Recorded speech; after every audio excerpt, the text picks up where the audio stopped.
menu du Conseil des ministres tenu ce mercredi 11 juin 2025, sous la présidence de M. Patrice Talon, président de la République, figurent les décisions dont voici la teneur.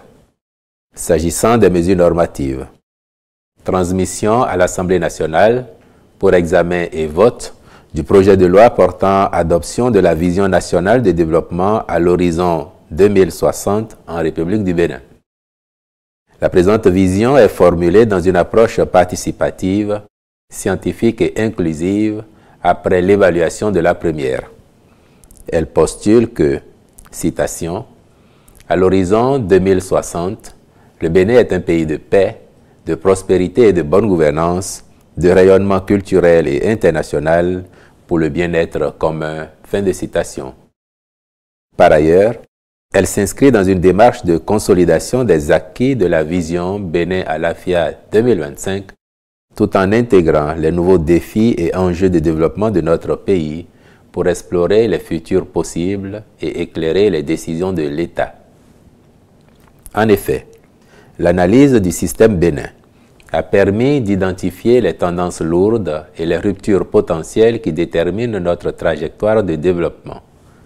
Le scénario optimiste retenu projette un Bénin caractérisé par une économie prospère et compétitive, une gouvernance inclusive et efficace et un bien-être partagé dans toutes les régions.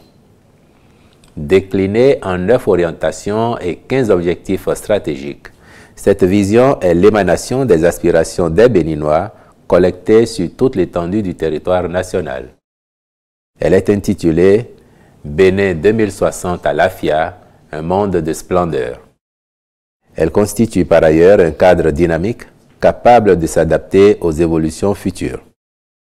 Conformément aux dispositions de la loi cadre sur la planification du développement et sur l'évaluation des politiques publiques en République du Bénin, la vision nationale de développement est adoptée par une loi.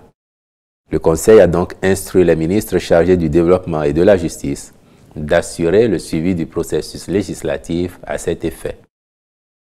Comme autre mesure normative, il a été adopté le décret portant création de la société d'exploitation des loisirs et activités du Golfe d'Avlekété SA et approbation de ses statuts. S'agissant des communications, en point 1, adoption du plan stratégique de développement 2025-2029 du ministère du Tourisme, de la Culture et des Arts. Élaboré avec une large participation des différentes parties prenantes concernées, il fédère les interventions du ministère au cours des 5 prochaines années et vise à faire de ces secteurs des vecteurs de développement durable, de cohésion sociale et de rayonnement international. Ainsi, il projette, citation, qu'à l'horizon 2029, le Bénin est une destination touristique de renommée mondiale soutenue par une riche diversité culturelle. Fin de citation. Pour ce faire, 3 orientations stratégiques sont définies en vue d'y parvenir. Il s'agit de la dynamisation et la réglementation de l'organisation et du fonctionnement du ministère, le développement et la promotion d'une offre touristique diversifiée, attirant à la fois les visiteurs locaux et internationaux, le développement et la promotion de la culture et des arts en tant que piliers de l'économie créative. Ces orientations sont, à leur tour, déclinées en objectifs stratégiques puis en axes opérationnels, le tout pour un coût total estimatif de 797 milliards 174 millions 361 179 francs CFA sur les 5 prochaines années. Dans le cadre de la mise en œuvre cohérente du présent plan, un comité représentant l'ensemble des structures et acteurs en charge du développement des secteurs du tourisme, de la culture et des arts sera mis en place avec pour mission de coordonner, promouvoir et piloter la réalisation des grandes actions ciblées. En point 2, réalisation des études d'avant-projet détaillées et de l'étude d'impact environnemental et social du projet d'alimentation en eau potable des villes de Komé, Grand Popo, Houéogbe, Bopa, Bomassé et leurs environs.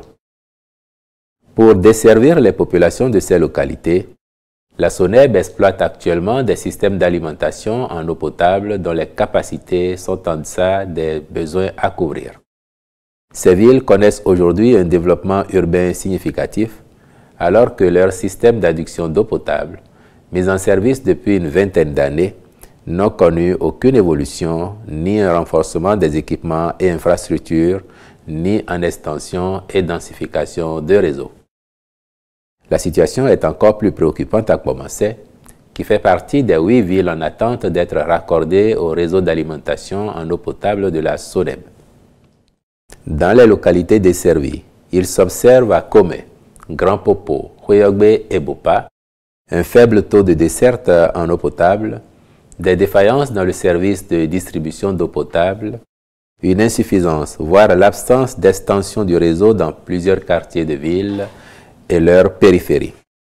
C'est pour y remédier que le gouvernement a programmé des travaux de renforcement et ou d'installation des systèmes de distribution dont l'effectivité nécessite que les présentes études soient réalisées. Il a donc marqué son accord pour la contractualisation avec une entreprise spécialisée qui conduira les travaux. Au chapitre des rencontres et manifestations internationales, il a été autorisé la participation du Bénin à la 10e édition de la Journée africaine de la fonction publique à Addis Abeba en Éthiopie du 21 au 23 juin 2025, puis l'organisation à Cotonou du premier congrès de la Société de nutrition du Bénin du 12 au 14 juin 2025, de la 8e session ordinaire du comité régional de pilotage du projet Suède Plus du 2 au 4 juillet 2025, ainsi que de la 3e édition du Forum international du cadre de vie du 9 au 11 octobre 2025. Au chapitre des mesures individuelles, enfin, les nominations ci-après ont été prononcées sur proposition des ministres respectifs. Au ministère de la Santé, directeur général du Centre hospitalier universitaire de zone Abomey-Calavi-Soava, M. Lambert Loko-Tonouji. Au ministère des Petites et Moyennes Entreprises et de la Promotion de l'Emploi, directeur adjoint de cabinet, M. Sotima Michel Yoto. Secrétaire général adjoint du ministère, Madame Opportune Hermione Umbeto Natabou, je vous remercie.